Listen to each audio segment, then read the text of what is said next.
much, Bashar. All right, one moment. Speak up and be bold so that all may hear what you have to say. Adjust your machinery if you need to. I think it's not working, so I just speak loudly. Testing. Hello? Is that working now? Okay. I want to thank you and Alan very much for making this possible for us to be with you at this time. We thank you also, all of you, for making it possible for us. It's been very, this isn't what I came to say, but it's been very difficult for me All right. being here on this planet. Yes. Very, and how can I be in touch more with yourself and consciousnesses like you so that I'm not so isolated and that I have more support? All right. Well, again, as we said, first of all, it's about getting in touch with your definitions. Stop defining yourself as isolated, because you're not alone. Right, I'm sorry. No, You taught that already. please, you don't have to apologize. Okay. I'm not putting a value judgment on it. Just responding to your statement. You can begin to understand you are not isolated. Understand that all you're experiencing is the experience of isolation. You can't actually be separate or isolated. That's not possible. Again, if it were really possible for you to be truly isolated, truly separate, you wouldn't exist. You are part of existence. You're part of all that is. So what you're experiencing is the experience of isolation. And if it's an experience, it can be changed. And usually it can be changed by getting in touch with what belief systems and definitions you have that allow you to believe you are, in that sense, isolated, and so have an experience of isolation. But before we go into that, the idea really, to answer your question most directly, goes back to the other issue we talked about in terms of following your highest joy, following your highest excitement as best as you can. So my question first and foremost to you is, are you? Why not?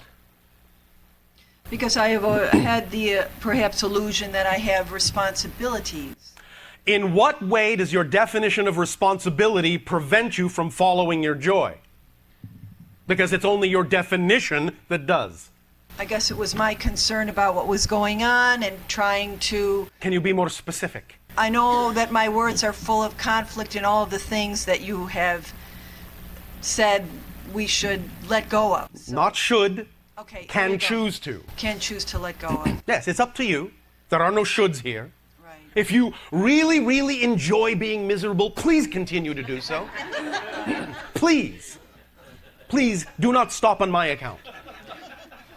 I would never want that for you. What happens if you have problems doing that? How do you just... You need to get in touch with the definitions that are creating the experience called a problem. Let me explain it to you this way. All humans, without exception, are motivated by one thing and one thing only. This is simply the human psyche, the human personality structure, the consciousness of the physical human being. Your motivations for what you choose are one thing only.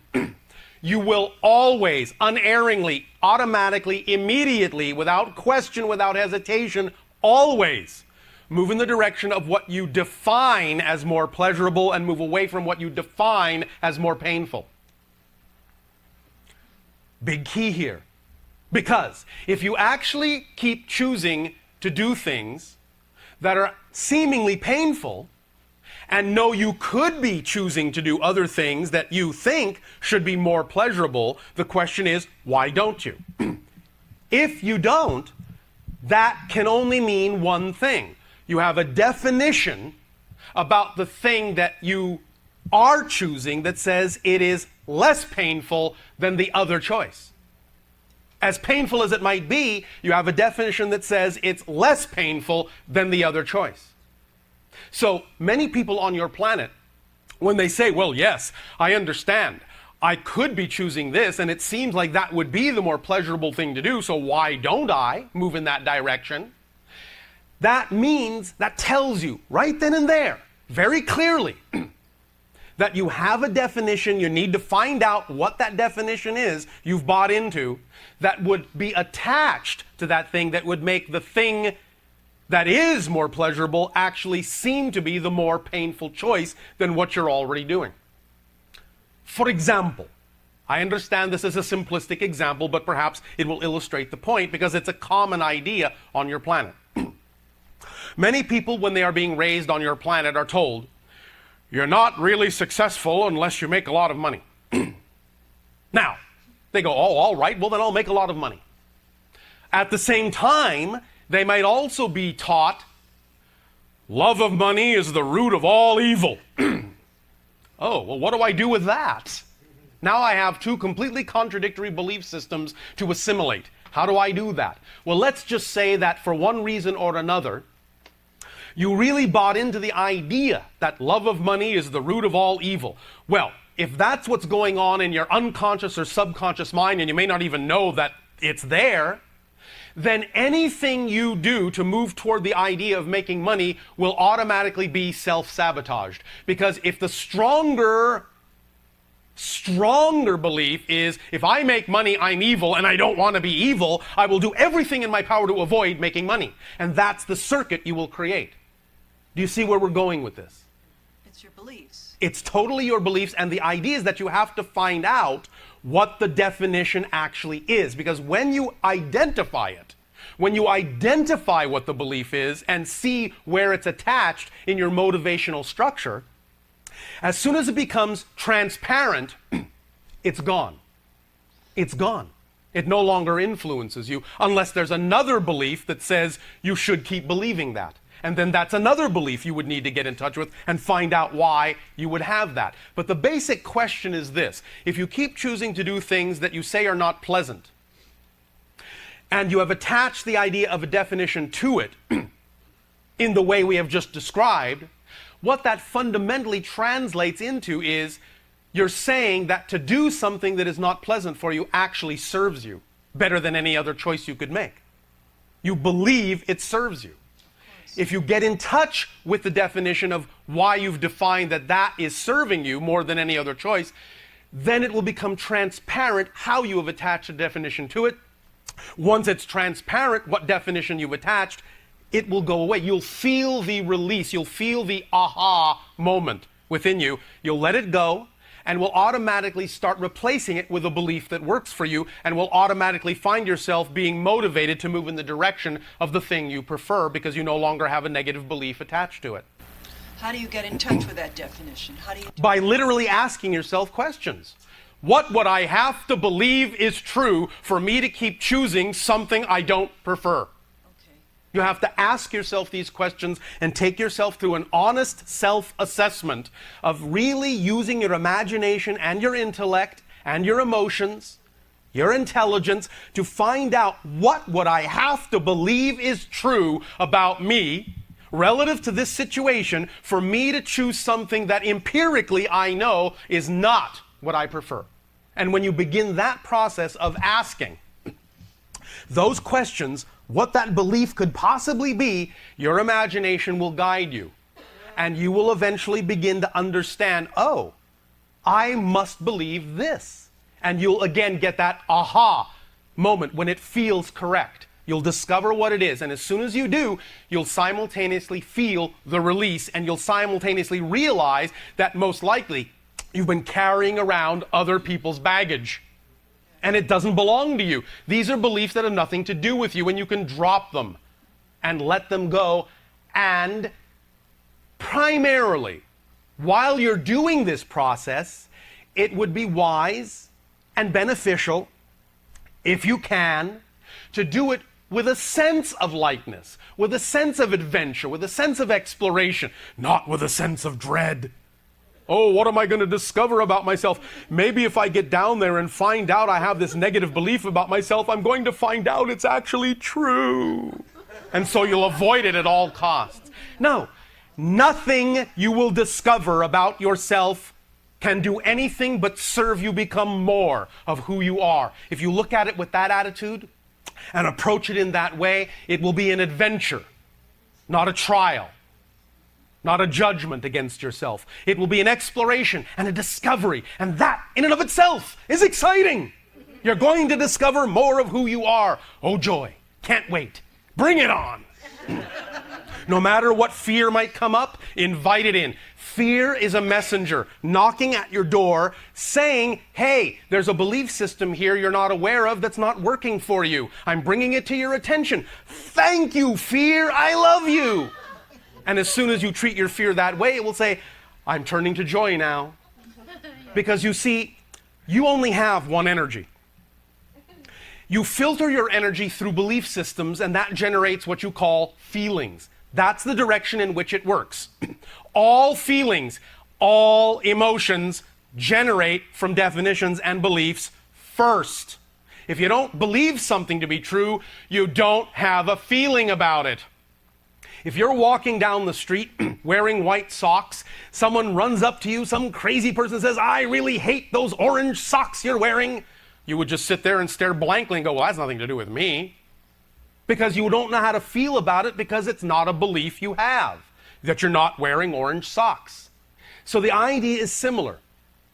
If you understand that this belief has nothing to do with you, you will neutralize it emotionally and then choose the belief that you do prefer and allow the emotions that correspond to that belief to be generated within you. But if you have fear, all that's happening is you're getting a sensation that tells you, hey, you're funneling your energy through beliefs that are out of alignment with your true core essential self. There's a distortion here. There's an out-of-phase belief. And it's the out-of-phase belief that you're running your energy through that generates that sensation you call anxiety, doubt, and fear. But when you run the very same energy through belief systems that are in harmonious alignment with your true essential core self, that same energy transforms into joy, excitement, love, bliss, passion, creativity. It's the same energy. So when you feel fear, know that you are right in touch with your excitement. You just have to redefine the belief the energy is running through. That's all you have to do. The fear has now put you in touch with a grand opportunity to be aware of the fact you have a belief that's not working for you. That notion in and of itself is exciting because now you're about to discover a new part of yourself you didn't know about before, and that means that when you get through with that process, you're going to be more than you were before, and that's cause for celebration. That's the attitude in which to approach it to allow it to be most effective in a positive way. Does that make sense? Absolutely. Does this help? Very much so. Thank you. You're very welcome.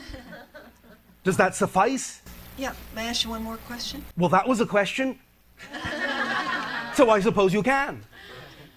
Thank you. I have 2 children. Yes. I'm concerned about the effect of all this technology and the computers and what seems to be, again, after hearing what you had to say, yes, listening to myself is like I feel kind of silly. That's all right. Because I realize the limitations of the words and the way that I'm describing It's everything. really just all about what kind of relationship you teach your children to have with these things. It's not about the things themselves. Well, I have one child that picks programs that I perceive. Again, I know I'm not supposed to do this. No okay. supposed tos. I did You can perceive- recognize something that might be actually energetically detrimental without judgment value. Okay. That I perceived, and may I request that this not be moved while I'm talking, please? Okay. Okay. I would really appreciate it if. Yeah. Please just leave it like it is. I'll hold it. Okay. Thank you. Because having a flying object in front of me while I'm trying to concentrate is a little distracting. You were talking about your relationship with technology, after all. Yes, you're absolutely perfect. Thank you. Synchronicity. You see? Perfect. Thank you for being my messenger. Yes. Oh, kiss it. That'll be better. Oh, all right. Maybe that's part of it right there. Maybe that takes care of it. I don't know. In the previous. The idea is to have a conversation with your child about the consequences of interacting with things that are symbolic of certain kind of energies, and to really enlist the child in that conversation in understanding the preference the child may have for the kind of consequences that go along with dealing with certain kinds of energy.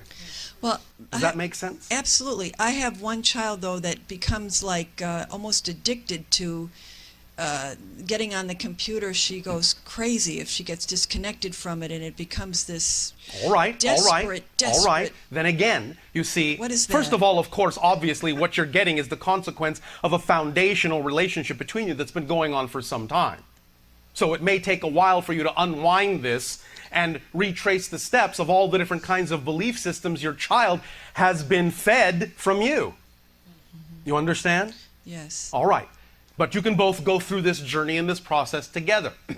Again, you brought up the perfect example and the perfect word. And remember that we talked about this a moment ago. The idea of what does disconnection mean? And is she really disconnected? It may appear that she's disconnected in one way, but you could have a conversation that begins to allow her to appreciate the idea that she's connected in so many other ways to so many other things you may not have allowed her to be aware of before now. And you can expand her appreciation of the idea of what connection is all about so that there can be different expressions of it at different times that work harmoniously together instead of just assuming a narrow definition of, if I'm not connected here, I'm not connected to anything. You follow me? That's one possible approach you could have in a conversation, is begin to examine the definitions of what connection and disconnection really means and why. What belief system the child has about what that so-called experience of disconnection actually means. When you find out what the child deep down believes is happening to her in that experience of so-called disconnection, you'll begin to get an understanding of why it means so much. And by getting an understanding of why it means so much, you'll be able to help her redefine herself so she doesn't have to react to it in a negative way. You understand? Yeah. Because you can allow her to understand there are different ways to connect to different things at different times, and that she doesn't have to worry she's going to miss out on something because you are infinite, eternal beings. What's your hurry? What's your rush? You're connected to everything all the time anyway in a variety of different ways. And that one symbol that your society says represents a particular kind of connection isn't the only way to make those kinds of connections. But it's an opportunity to get in touch with what belief system she may be holding on to about what that experience means for her so you can really explore together how to change those definitions. Okay. Does that make sense? Absolutely. Thank you very, very much. You are very, very welcome. Thank you. Thank you. Does anyone else like to ask a question? Thank you. Hello, Bashar. And to you, good day. Good day. I realize after listening to that last question, I probably just need to have a conversation with myself, but I'm glad you're here. And I can ask All right. you. It is all about all of you learning, of course, to have all these conversations with yourself. Yes. Thank you. And that, of course, having a conversation with us means that you are having a conversation with yourself anyway. Thank you. My question goes to not when I'm feeling anxiety, but when I'm vaguing out and I want to... When you are, what? Becoming more vague. Vague. Losing consciousness. When I want I to see. have more presence of mind and more focus of mind. Yes. And I And in what tend to, circumstance and situations do you feel you need more presence of mind? when I have work to do.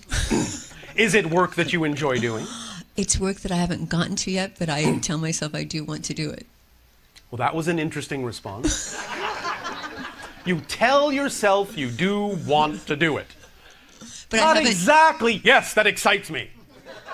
But, well, maybe I'll take it. Maybe I won't. What is or are some of the things that you say you find exciting? What kind of work are you talking about? Writing, developing creative projects. All right. Now, what kind of focus do you believe you need in order to accomplish that? Greater clarity than I've known. Clarity about what? I think it is more a clear communication with myself, About? what I want to create. Such as, for example, for instance, i.e., e.g. Give me a specific. A screenplay, storyline, characters. Yes. And what My do you imagination, believe? I haven't had faith in my own ability, in my You imagination. don't have faith in your own ability to accomplish this? Yes, I think that's probably the bottom line. On what level do you feel you lack faith? Is it your technical ability? Is it your ability to conceive of stories or create characters? On what level do you believe you lack ability? Or all of the above? I think it's just a habit of... It's a what? Habit of... A habit? You remember our definition of a habit? something you're not aware that you're doing. And when you're aware you're doing it? It's no longer a habit, it's a choice. Thank you. So you choose what? To be sleepy. I choose to be sleepy so I don't have to face the fact that I believe I may be a no-talent hack. Yes. Did I hit the nail on the head? Yes. All right. Who cares? So what? How many movies are created on your planet by no-talent hacks? Most. I know you don't want to be one, and I'm not being judgmental, I'm just pointing something out. All things serve a purpose. If you have an urge to tell a story, then whatever it is you believe you need to do to give yourself the talent, skills, abilities to do so, and you believe in that sense that the story must be told, will find an audience. For everyone who believes that they have a story to tell, there must by definition be an audience who needs to hear it. Otherwise, you wouldn't be inspired to tell that story. As we have said again by analogy, there are no one-sided coins. If you have the head, the tail has to be there, or there's no coin. So if you exist in your reality and you feel an urge to tell stories, there must by definition be people who want to hear the stories you have to tell, or you would be inspired to do something else. Do you understand that logic? Yes. So, don't hold back. Tell your stories the way you want to. If you feel you need training, then of course there are many classes you can take in screenwriting to improve your skill level. But tell your story. Don't hold back. You're depriving the world of your gift, the gift of you. However you manage to tell them, whether it ever be that it is accomplished in screenplay or movie form, the very process you're going through is in and of itself a story. And by sharing that today, you are telling a story of your particular process, your particular adventure, your particular life. But the point is if you have the urge to tell one strongly, there will be by definition someone who needs to hear it, even if it's only one person. The idea is to understand what your motivations are for doing so. If you're doing it because that's who you are and you just have no other choice, that's the state to be in to do it. If you're doing it because, well, if I make movies, I'm going to have fame and glory and cars and houses, then you may not really be focused on the idea of the real reason to tell the story. You may be, in your language, putting the cart before the horse, getting the details ahead of the whole picture. When we talk about doing what excites you, we guarantee, not because it's from us, but because it's from creation, we guarantee you will be supported in whatever way you really need to be supported in the doing of that thing. Even though it may not always immediately be the way your mind thinks you should be supported. But the point is, the only reason to do a thing is because you just can't imagine doing anything else. Because it's really who you are, and you're giving of your true self, no matter whether you ever get a response or not that you know of. You're doing it because you have no choice but to do it. And that's what makes it powerful. Let me explain something else to you all about impact. No matter what you do, no matter what creative endeavor you do, you already have all the impact you will ever have on everything. You already have 100% impact on your world just by the fact you exist within it. Anything you create will not create more impact in your world than you're already having just by existing. When you do the things that give you joy and creative expressions that you put out in your world, those things don't create impact. They create more ability to perceive the impact you're already having. Big difference. You don't have to worry about having an impact.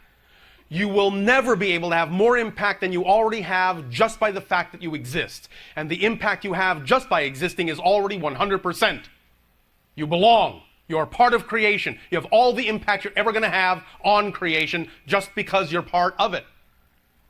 The things you do that give you joy are your way of creating an opportunity to experience, and for other people to experience the impact you already have. Remember, as I said, the only thing that's really real is experience. So go through the experience of writing your movies however you wish to. However you take yourself through it, it's the experience that counts. Allow yourself to understand that if you have the urge to do so, then that's who you are at this moment, and there's no other reason to do it. Is this helping? Yes. Are you sure? It's my getting past my initial inertia. But inertia is just the product of your belief systems, of what you think is going to happen. Let me ask the question this way, and this is also a good exercise to do if you're having difficulty getting in touch with what your beliefs might be, what your fears might be. Take it to the extreme in the negative direction. And ask yourself, well, if I did follow my joy to the fullest, if I did put my passion out there, if I did take action on all the things that give me joy, what am I afraid would be the worst possible thing that might happen? Actually go in the negative direction and ask yourself, am I afraid there might be a worst possible scenario? It might be one thing or another. All right, yes, if I'm going to put myself out there, I might find that I actually am a no-talent hack. And then what would I do? But you see, that's just a belief. It's just a belief. It's not empirically true. It's just a belief. And the idea is to understand that if you have the urge, you have the urge for a reason. Now, the reason may simply be that you need to go through a process that will turn you into the person you really want to become. But that's reason enough. The idea is to drop all the other expectations and all the other reasons for why you think you should do it, and just do it because you have no choice, because it's who you are, no matter what the outcome, no matter what the consequence. And if you do it that way and approach it from that state, then it will always give you a beneficial result, even if the beneficial effect is not exactly what your mind thought it ought to be. Make sense? Yes. And that's the only reason to do anything in your life. You all have exactly the same mission, the same purpose in life. To be yourself as fully as you can, the best way you know how. That's it. That's it. That's all you have to do. Be yourself fully as you can, follow your joy best you can every moment. That's it. How you do that is up to you. The expressions through which you do that are not your mission in life. They're the expression of your mission to be yourself as fully as you can. That's all you have to do. Do your best. That's it. That's all you have to do. You will have done perfectly if at every moment you just do your best to be yourself. You will have done perfectly. Does that make sense? It does. Does that take some of the weight off? Yes. Some of the expectation off that you have loaded on yourself, that you're carrying around? Yes, and this is the second time that you brought up the impact Yes. statement to me, so I do appreciate it very much. Thank you. Thank you, Bashar.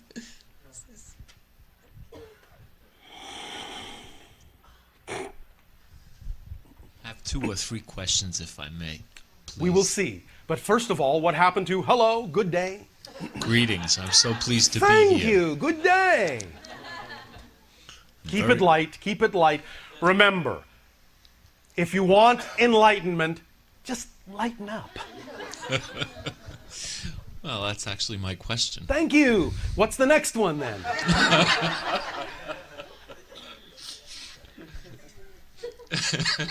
Oh, all right. That one's taken care of too. I have the feeling that I'm supposed to be channeling. In what way? There's art, there's music, there's doing it this way, there's simply getting The in way touch with you're your guides, doing it. automatic writing. The All way right. you're doing it. Are you attracted to ideas or books or classes that would teach you techniques by which you feel you would accomplish this? Yes. Are you doing those things? I haven't yet. Why not? I will now. Thank you. Again, if you say something excites you, Is there a way? I don't. is there a way that works best for you? No. Is there a way for you to tell me if it's something that I've arranged before this lifetime that I'm to do? Does it make a difference whether you arranged it before this life or in this life, in terms of its effect in your life?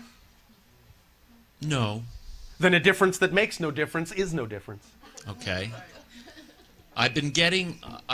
Yes, I hear you. Oh, all right. Thank you. I've been getting some Yes.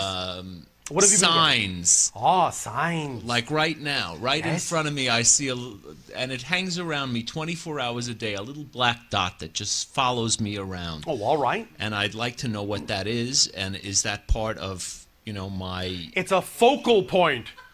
It means focus and go in the direction of what you want to do. Take action. Do the things that you believe in your imagination are representative of giving you the abilities to do what you say excites you. Focal point.